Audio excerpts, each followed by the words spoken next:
Chaque année, la Floride connaît sa saison cyclonique. Selon l'Organisation météorologique mondiale, le 1er juin sonne le tout début de la période des ouragans. Depuis les années 50, les agents du NOAA, le National Oceanic Atmospheric Administration, et de la NASA mettent tous les moyens techniques pour étudier cette période météorologique à haut risque. Basé à Key Biscayne dans le sud de la Floride, un instrument surprenant a vu le jour, le Sustain.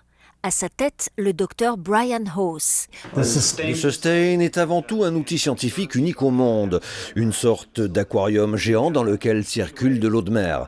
Nous pouvons, avec ce système, étudier de plus près la puissance des vents en créant des vents de plus de 250 km/h. Nous pouvons également comprendre l'impact du vent sur la surface de la mer et ainsi anticiper l'effet d'un cyclone quand il touche les côtes et les structures en Floride. Cet aquarium géant permet de mieux anticiper les dégâts que peut engendrer l'arrivée d'un cyclone sur les côtes floridiennes. Pour recréer les conditions d'un ouragan, nous utilisons des turbines géantes qui nous permettent de générer des vents violents. Le tout couplé avec des pompes qui recréent les courants marins ainsi que des générateurs de vagues artificielles. Généralement, l'énergie, la force d'un cyclone, c'est la combinaison entre la vitesse des vents et la puissance des vagues de l'océan. L'activité du Sustain permet la mise en place de nouvelles normes en matière de construction en zone côtière. Mais il est surtout utile en période cyclonique, permettant la création de plusieurs modèles de prévision météorologique qui seront utilisés par les chaînes info du pays à l'approche du phénomène sur la Floride. Élément indispensable pour toucher la population à l'approche d'un ouragan. Les chaînes de télévision modifient leur programme afin de laisser l'antenne à leurs météorologistes. À moins de 72 heures de l'arrivée du cyclone, nous avons suivi Phil Ferro sur la chaîne Fox News en Floride, WSVN Channel 7. Bien plus que des journalistes, ils sont formés par les agents du NOAA en Floride pour parfaire leur compréhension de ces phénomènes naturels. Mon job est avant tout de permettre à l'ensemble de nos téléspectateurs de connaître les prévisions météo dans les prochaines 24 heures.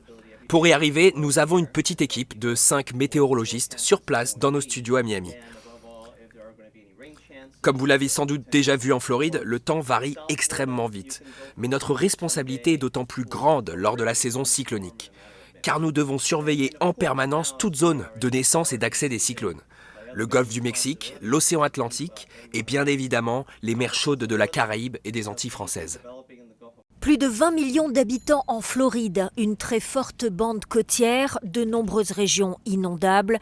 Comment gérer la catastrophe qui s'annonce? Quelles sont les premières mesures d'urgence pour avertir, protéger et évacuer les populations?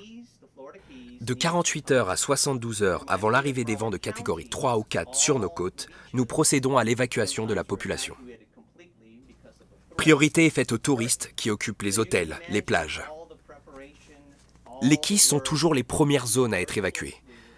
Ensuite, les forces de l'ordre de Miami-Dade évacuent les plages et les zones inondables, à cause du danger. Vous pouvez imaginer facilement la quantité de travail que cela représente. Le plus important, c'est l'information transmise. Il faut qu'elle soit vraiment utile. Une bonne info équivaut à une bonne prévention. Durant l'interview, le National Hurricane Center informe par téléphone Phil Ferro d'un changement de catégorie et de direction du cyclone dans les prochaines heures. En moins de 10 minutes, le nouveau bulletin est rédigé. Direction les studios pour un nouveau direct, car l'information est primordiale. Frank, arrivé en Floride il y a une quinzaine d'années, s'est forgé une expérience acquise lors de précédents ouragans. Se tenir informé, protéger sa famille, sa propriété et se préparer à toute éventualité. On regarde comme les chaînes info, aussi bien CNN que toutes les chaînes locales, la 7, la 3, enfin toutes nos chaînes locales, ABC, NBC, ont un décrochement spécialement pour l'ouragan. Donc de temps en temps, une fois toutes les heures ou tous les 2 heures, on va regarder 2-3 minutes, voir ce qu'ils disent et voir un petit peu un update, s'il y a un changement de direction ou s'il vient vraiment sur nous, et de manière à ce qu'on prenne les précautions nécessaires. Voilà.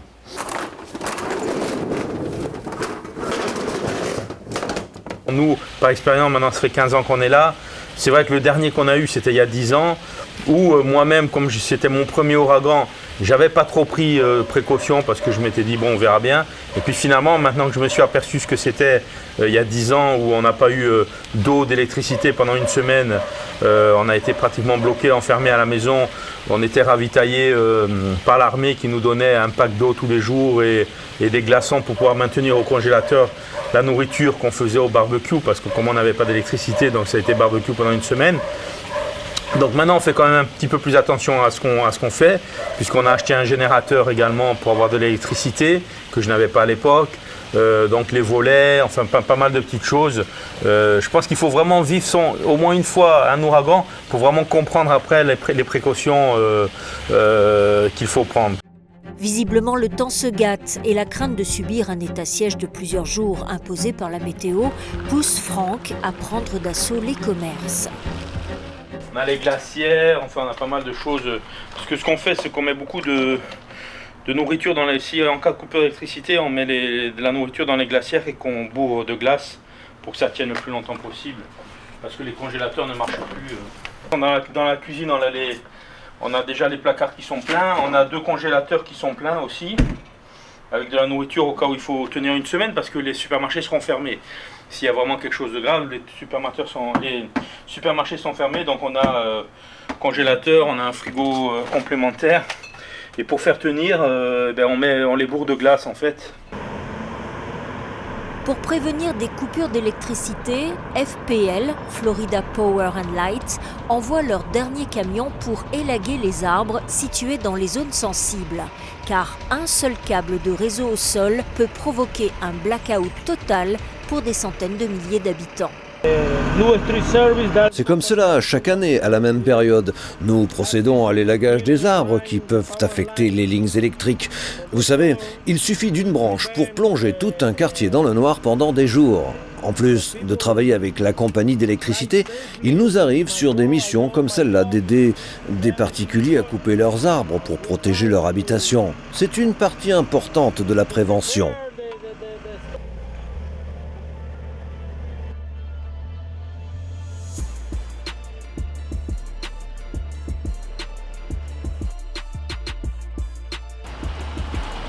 C'est une course contre le temps qui s'installe.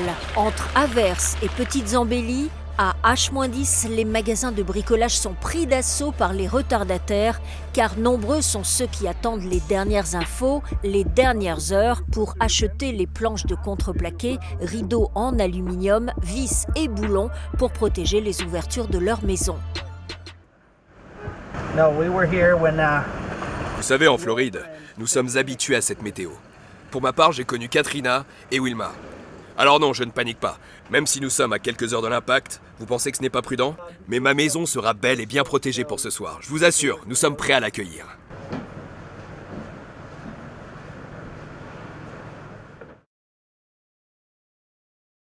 Les rues se vident, l'ambiance devient lourde, les artères commerciales ressemblent de plus en plus à un bunker, les dernières barrières anticyclones se montent en catastrophe. 11 ans après Wilma et Katrina, les réflexes sont encore là, le souvenir vivace. L'angoisse devient palpable au fur et à mesure que s'écoulent les heures, car personne ne souhaite revivre les événements d'août et d'octobre 2005. Are you okay there? Papy, tout va bien? Y a du vent? Nous avons pu couper l'arbre hier. Nous attendons le ramassage pour des raisons de sécurité évidentes. L'équipe travaille en ce moment sur la protection des portes et des fenêtres de la maison. Nous n'avons pas encore fini, mais nous y sommes presque. Il y a 11 ans, Wilma a causé beaucoup de dégâts ici. En plus, durant plus de 2 semaines, nous étions privés d'électricité. Nous devons faire très attention. Nous sentons maintenant l'arrivée du cyclone. À nous d'être en sécurité quand il sera là. Oui, il faut vraiment être en sécurité. Être fin prêt avant l'arrivée des premières grosses pluies et des premiers vents. Quand tous cherchent à se mettre à l'abri, un homme brave les éléments. Être au cœur du cyclone, bien plus qu'un métier, une passion. Mike est chasseur de hurricanes. Les vents se renforcent rapidement. Il va falloir faire vite, être bien placé. pour pouvoir recueillir le maximum de données vitesse et direction des vents à l'aide des instruments de mesure et du pôle fixé sur le toit du SUV. Avec un peu de chance, nous aurons des vents allant au-delà des 150 km/h, s'ils se décident finalement de toucher terre. Chasseur de cyclones, c'est un métier particulier, c'est vrai. Oui, nous prenons des risques. Des risques mesurés, d'autant plus que nos véhicules sont conçus pour ce genre de mission. Grâce à nos compétences, nous nous introduisons dans l'œil du cyclone. C'est un combat entre l'homme et la nature. Nous communiquons régulièrement avec les chaînes de télévision pour leur faire parvenir les images, des vidéos des premiers dégâts causés par l'ouragan. Inondations, arbres arrachés, pôles électriques au sol, routes bloquées ou détruites. En fait, notre présence au cœur du cyclone est devenue indispensable au fil des années, surtout depuis l'arrivée des réseaux sociaux, Facebook, Twitter, etc. Ce sont des super moyens de communication qui nous permettent de tenir la population informée. Ils sont de plus en plus nombreux à vouloir exercer ce métier. Les chasseurs Hurricane sont donc devenus un élément important dans la compréhension et l'étude des ouragans et des cyclones. Leur présence permet de mieux diriger les secours, de bien mesurer les premiers dégâts. Premiers objectifs, rendre les routes praticables, mettre les premières pompes en route pour évacuer les zones inondées. Mise en état d'alerte, les premières équipes de secours arrivent sur place après plusieurs jours de route. Moi, je viens d'arriver de l'État de l'Indiana. D'autres arrivent du Tennessee ou encore du Kentucky. Il nous a fallu 2 à 3 jours de route pour être là aujourd'hui. Nous constituons les premiers secours avec environ 1500 hommes répartis sur l'ensemble de la côte est de la Floride. Notre première mission est de remettre le courant dans les foyers, dans les zones commerciales et industrielles. Mais bien souvent, nous venons en aide aux gens car ils ont tout perdu.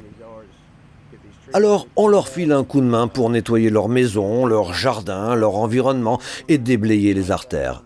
Ouais, c'est aussi notre rôle, remettre les choses en place, encourager, redonner de l'espoir, que la vie reprenne le dessus sur la catastrophe. En fait, retourner et retrouver une vie normale.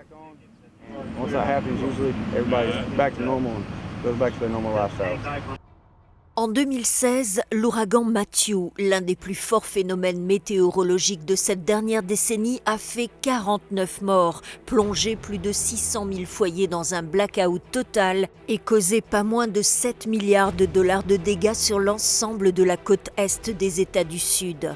Tout doit revenir à la normale le plus vite possible, effacer les stigmates du passage du monstre, car, comme le dit l'adage, « The show must go on ».